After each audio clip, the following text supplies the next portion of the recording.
I've made up my mind to buy the fancy car from you, Tiffany. Sincerely, I don't need such extravagance, but my parents have been considering purchasing a new vehicle, and this could be the perfect option for them. I've seen a shift in Peter ever since we were married. He's become into a more conceited person, even lusting after the fancy car my parents gave me. Honestly, I'm tired of it. Tiffany is my name. I'm 28 years old, and I went to college with Peter.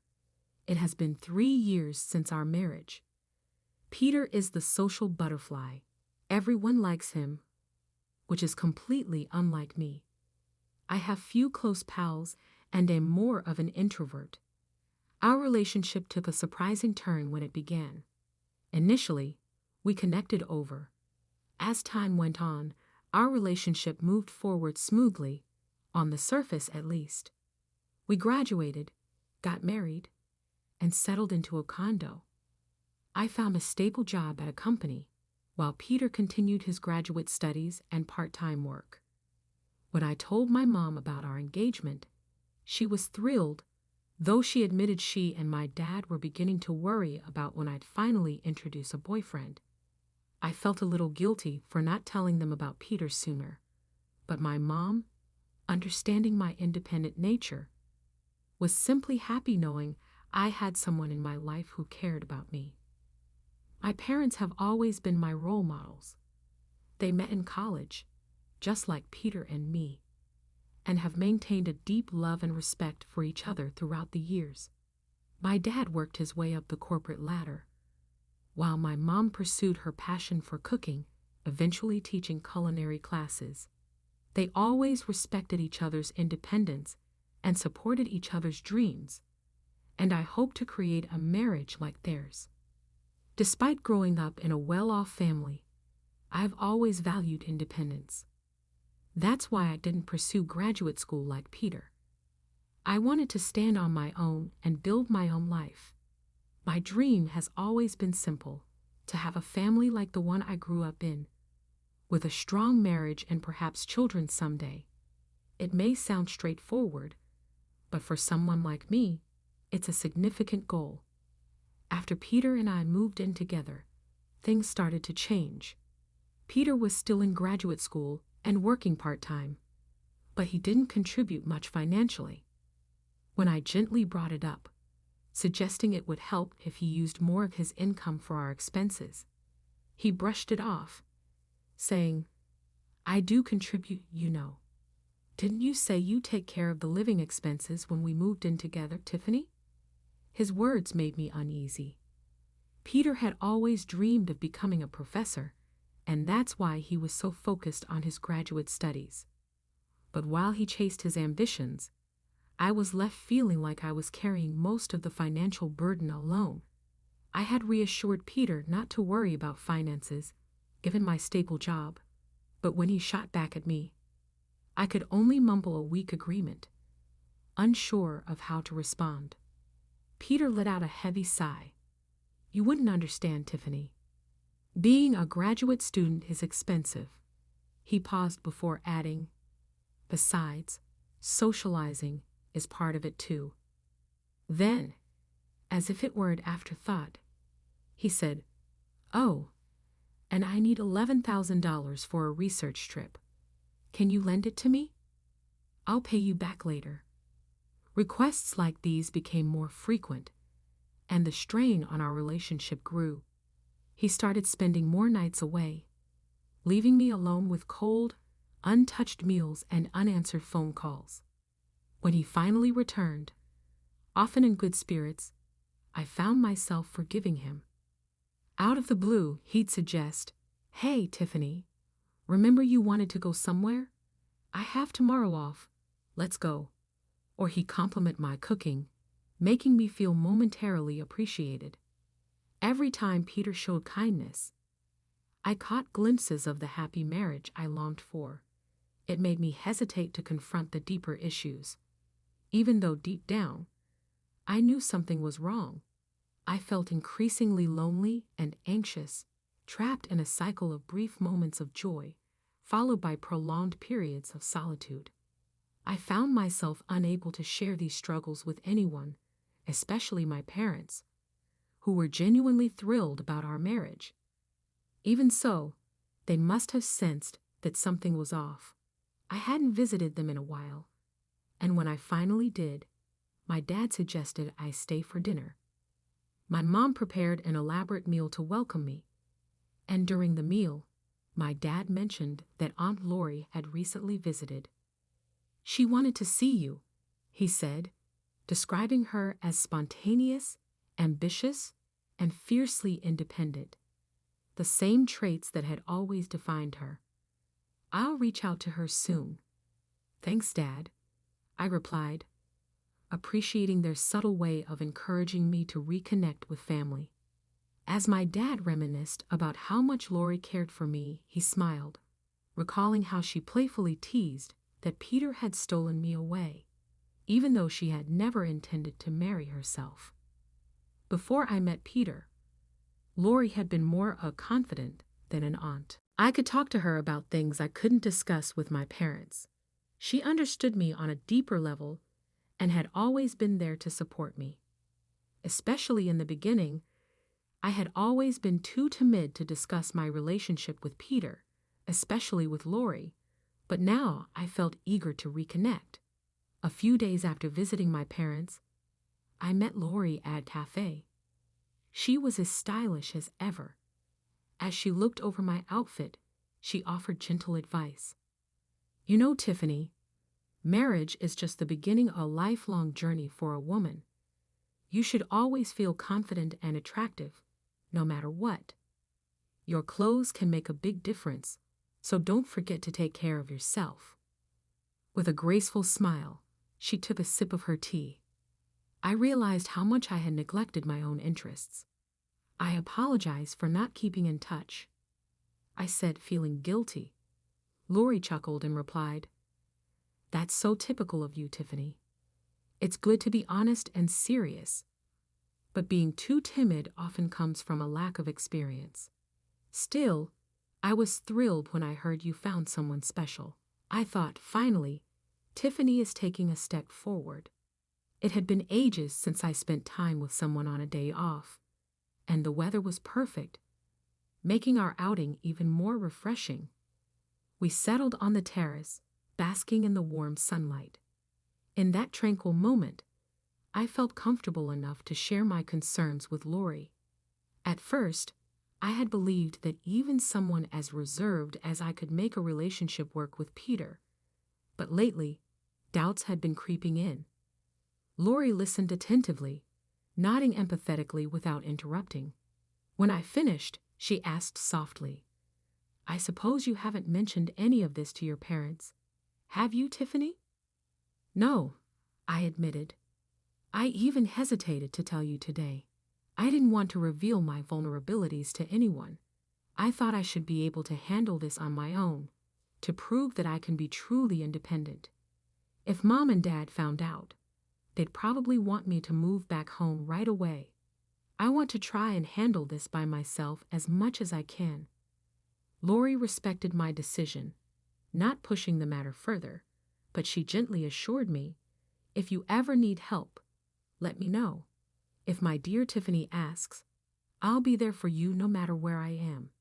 A month later, my mom called me casually. "When you have time, could you come over? It's nothing urgent." Since I had the next day off, I decided to visit my parents. As I pulled up to my parents' house, I noticed a new car parked in the driveway. Excitement bubbled up inside me. "Dad, is this car new? Did you just get it? Can I take it for a spin?" I joked, my enthusiasm evident as I admired the sleek vehicle. "Don't worry about that," Dad said, smiling warmly. "This car is for you, Tiffany. Use it however you like. It'll come in handy." Mom added softly, "We saw this car in a TV commercial and remembered you said you liked it. So it's our gift to you. You've been having a tough time lately, and we wanted to cheer you up. If things get rough, just drive this and come home anytime." The SUV, from a renowned international brand, was a thoughtful gesture that filled me with a deep sense of support and freedom. Dad had even arranged a parking spot near my condo for the new vehicle. Overwhelmed, I laughed in disbelief, struggling to comprehend the generosity of their gift. Later, as I drove downtown, I reached into my pocket, retrieved the car key, and pressed the button. The SUV's lights flashed brightly around me. It was then that I heard a familiar voice from behind. "What's with the new car?" Peter asked. I turned to see my husband, who hadn't been home for what felt like an eternity. His presence left me momentarily speechless. He looked at the car with a smug grin. "I see. A gift from your parents?" Every time I faced Peter, I struggled to find my voice, but I was tired of feeling diminished. "Peter, don't you care anymore? Do you even care about me?"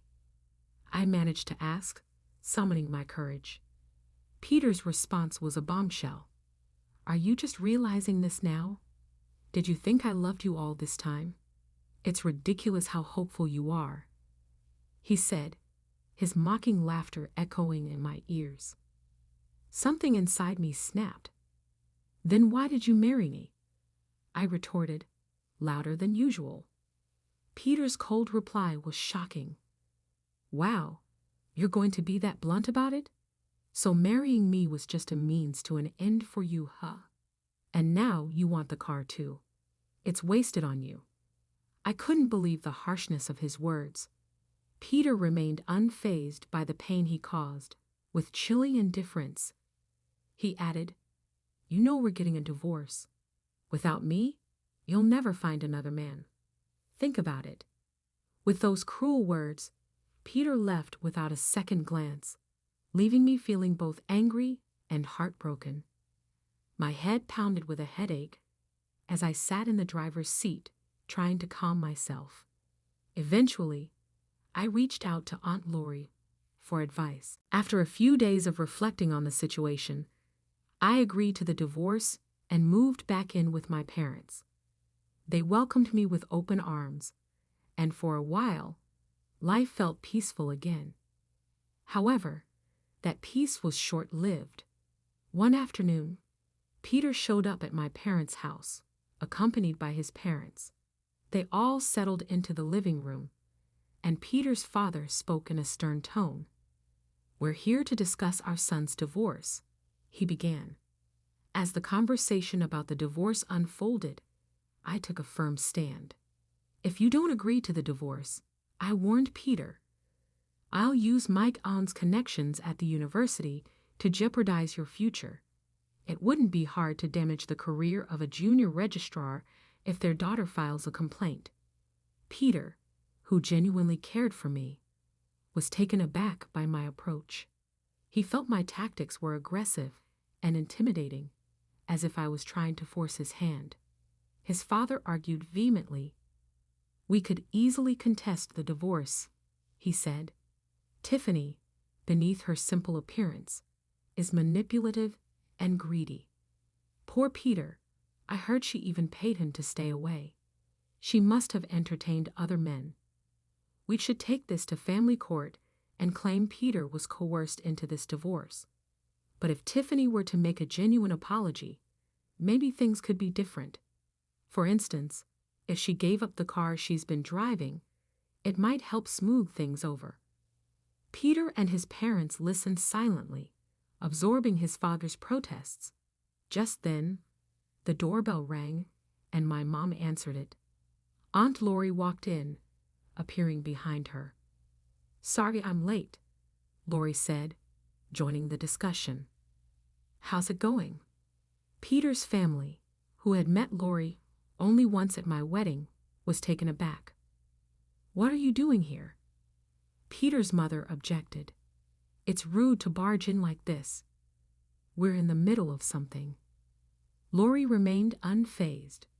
"You've heard about Peter's divorce, haven't you? How would an outsider like you know about this?" Peter's mother challenged. "I was informed by my brother earlier, Lori continued. I couldn't miss such an important moment for my dear niece. Peter's mother retorted, You're probably here to stop the divorce, or for money. Are you still going to make accusations after seeing this? Without missing a beat, Lori pulled out a stack of documents from her bag and laid them out on the table for everyone to see. I hired a private detective to look into this, she revealed. It turns out Peter has been cheating on Tiffany with multiple women. He hardly came home because of it, taking advantage of Tiffany's kindness and even asking her for money. The revelation left everyone in stunned silence, and the tone of the meeting shifted dramatically as everyone processed the gravity of Lori's findings. I was deeply immersed in my thoughts. Peter pleaded, Say something, Tiffany. His voice was tinged with desperation. You don't need to defend yourself, his father quickly reassured him.